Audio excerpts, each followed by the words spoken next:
Hundreds of Sudanese civilians and unarmed fighters may have been killed during the Sudanese paramilitary forces' capture of the long-besieged city of Alfasia, according to the UN Human Rights Office.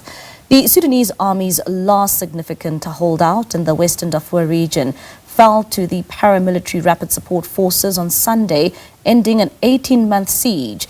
UN Human Rights Office spokesperson Seif Magango told a Geneva press briefing today that his office had received testimonies from aid workers that at least 25 women were gang raped when RSF fighters entered a shelter for displaced people near the university. Tens of thousands of people have fled the city. A high-level RSF commander called accounts of killings media exaggeration by the army and its allied fighters to cover up for the defeat and loss of Alfasia.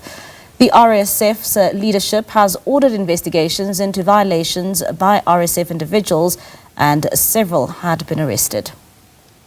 And for more on this now, let's bring in Ramadan Ahmed. He's the editor for the Sudan Horizon. He joins us now via our video link. Ramadan, thank you so much for your time this evening here in SABC News. Let's start off here and get your reaction to what is transpiring in Sudan.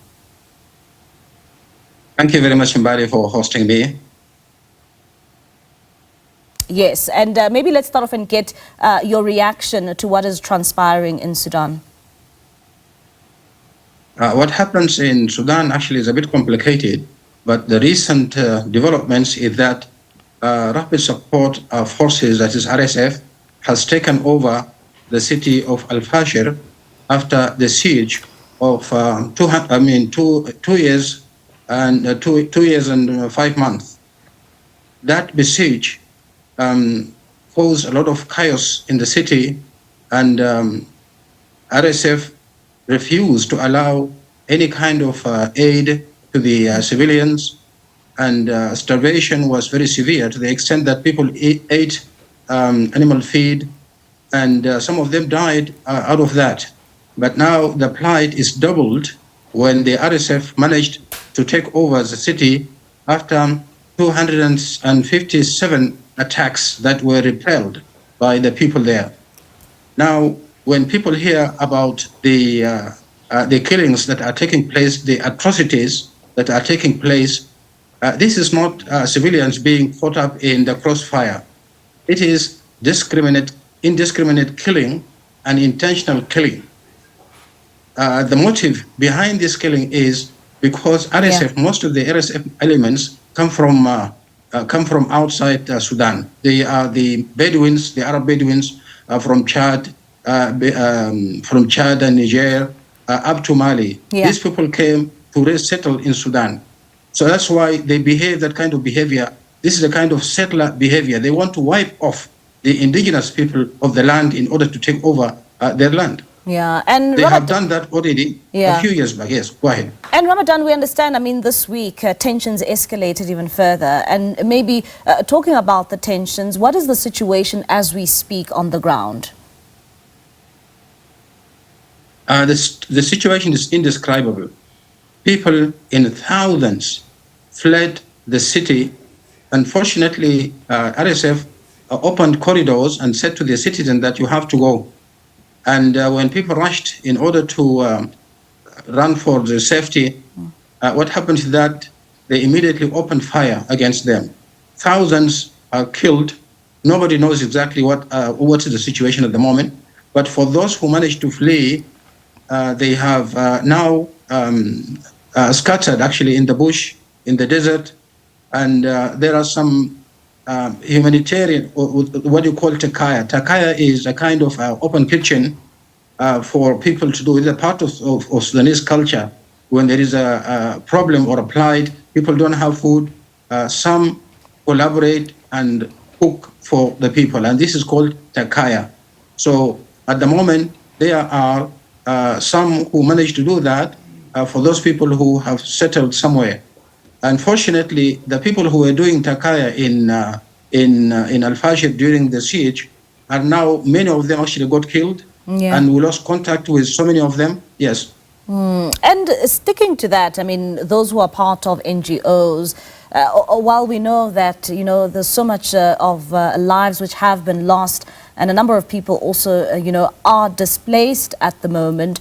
What are the NGO workers saying? Because we also know that their lives are also at risk. It is difficult for NGOs actually to access the area because it is a dangerous zone. And RSF is killing people indiscriminately. They don't even ask who you are, what you do, or so. They just kill. Never mind it is a child or an old man, or you have seen in the hospital, the Saudi hospital in Al-Fashir, people were killed. The sick in their beds were killed. So it is very difficult for NGOs actually to access these areas, apart from those who were helping and managed to escape with the people.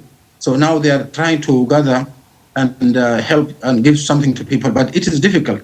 Logistically, NGOs, they have some kind of bureaucracy when it comes to movement. They need to prepare, they need to get some authorization, whatsoever. So there is a lot of time that is required in order for them to move in. Yeah, but at the moment, the situation is undescribable. Yeah. And Ramadan, what can the African Union do or South Africa do to try and intervene and, of course, see this situation come, to a stop? At the level of the African Union, there is a kind of, as if what happens in Sudan is not concerning Africa in general, or it is because some confusion was there.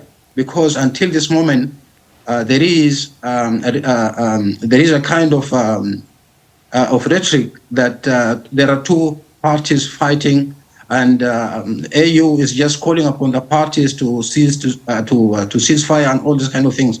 There are no two parties at all. Sudan is witnessing invasion. This is a foreign invasion in the strict sense of the term. And the Sudanese people are standing behind their army in order to repel this invasion. If there is anything that African Union can do, is to stand by the Sudanese people and make sure the aspirations of the Sudanese people towards democracy, rule of law, and good governance are met without any kind of compromise with regard to the RSF. RSF, for you in South Africa, is just like a Buramach. Buramach being revived and equipped with some foreign country, and they want to take Johannesburg, for example, or come and loot the banks and kill people and all this kind of thing. And all of a sudden somebody says, oh, South African government, please sit with Buramach and talk to them and negotiation and things like that. This is a terrorist group. You cannot negotiate with an organization that is a security threat.